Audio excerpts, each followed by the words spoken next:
Welcome to The Origin of Things, or TOOT for short. A short format podcast where I give you the origins, the backstories, slightly dramatized but 100% true, of things that you know, love, and use. I reveal what I'm talking about only at the very end, keeping you, the listener, guessing. Or so I hope. In previous seasons, I've taken you through the stories that have led to some of your favorite brands and the unlikely stories and accidents that got us there. If there's a lesson from this podcast, let it be that great things can come from the most unexpected of places and sometimes even mistakes. I am your host, Deepak Gopalakrishnan, or as the world calls me, Chuck. The origins of that, for another day. In this season, we're going to do something slightly different. Let's get cracking. Saudi Arabia. An odd origin place for one of rock music's most enduring love songs.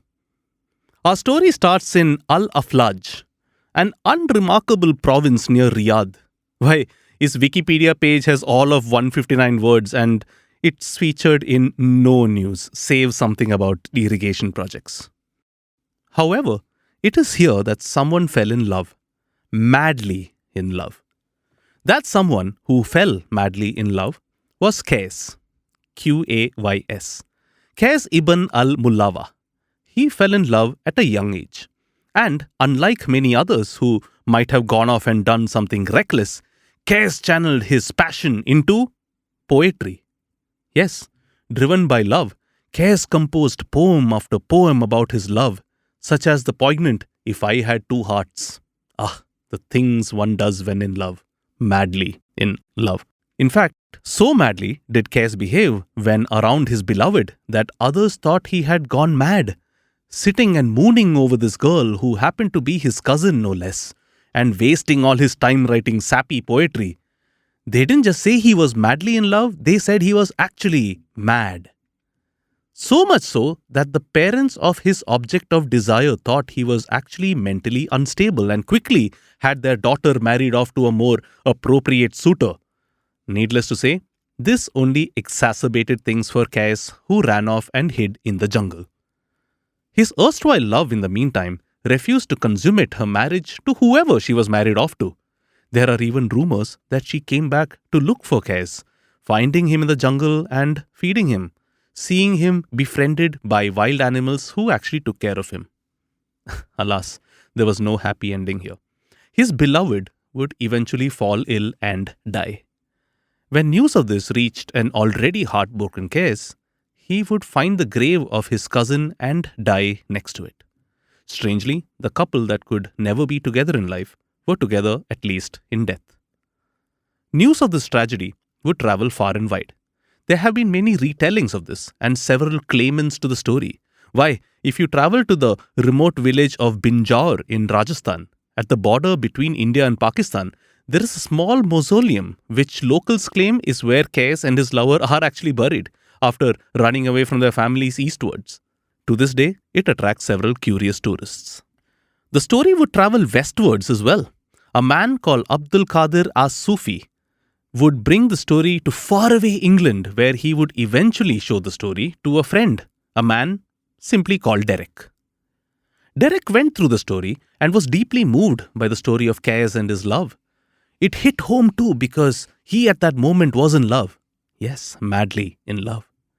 The story inspired him to write a ballad which would end up being one of the most seminal love songs in rock music history. A ballad which would also be the only famous song that Derek ever recorded. During the recording of the song, Derek would meet Howard. Derek and Howard were fans of each other's music, and the former invited the latter to participate in the song's recording. Initially, Howard was asked to play an emotional guitar solo, something he was noted for doing at the time.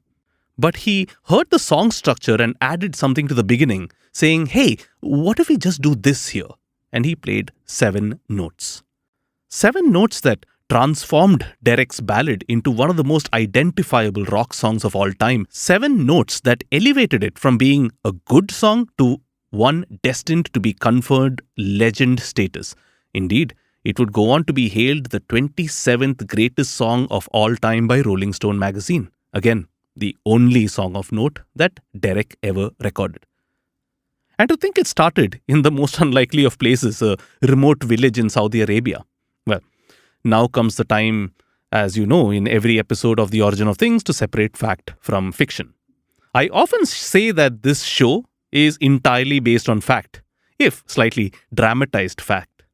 The story, however, does contain fiction, but not on my part, but on the part of a gentleman called Nizami Ganjavi, a Persian poet. He himself was inspired by what was an old Arab tale passed down the centuries. Ganjavi would immortalize the story of Qais and the cousin who he was in love with, yes, madly in love with, in a series of books.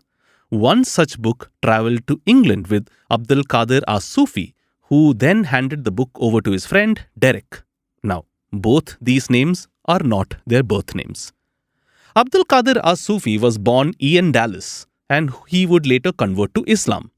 As for Derek, the one who composed and recorded the tune, that tune would be his only great composition? Well, yes and no. Derek was, shall we say, a temporary name. And while it is true that this particular song would be Derek's greatest, it would be just one among many great compositions by the actual person. You see, the artist temporarily known as Derek just wanted to have a side project for a while, and it was during that side project time that he was in love, yes, madly in love, himself. He came across a story of Qais and recorded that with his other guitar player Howard, who came up with a riff that would elevate Derek's song from sappy ballad to chart-topping rocker. Howard was actually Howard Dwayne Allman, the legendary guitar player and founder of the great blues rock band, the Allman Brothers Band.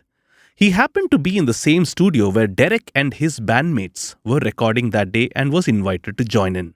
Derek and his bandmates. Derek and the Dominoes. The Derek, of course, being Eric Clapton. Eric Clapton, who was madly in love with Pattie Boyd, who, by the way, was the ex-wife of his best friend George Harrison of the Beatles, but that's another story for another day. And at the same time, he read the story of Qais and his beloved. The same story that has inspired several plays, poems, and even Bollywood movies. The story of Qais and his beloved. Qais, who went so mad that he was given the Arabic epithet of being possessed by a genie, Majnu, and his beloved, his lover, his cousin, Laila. See you next week with another episode of The Origin of Things. If you like this podcast, don't forget to check out other interesting podcasts on the IVM network. You can listen to us and all our shows on the IVM Podcast app or ivmpodcast.com. You can also follow us on social media. We are at IVM Podcast on Twitter and Instagram. If you want to reach out to me, that's Chuck_Gopal on Twitter and Chuck of All Trades on Instagram. All links in the show notes of this episode. See you next week.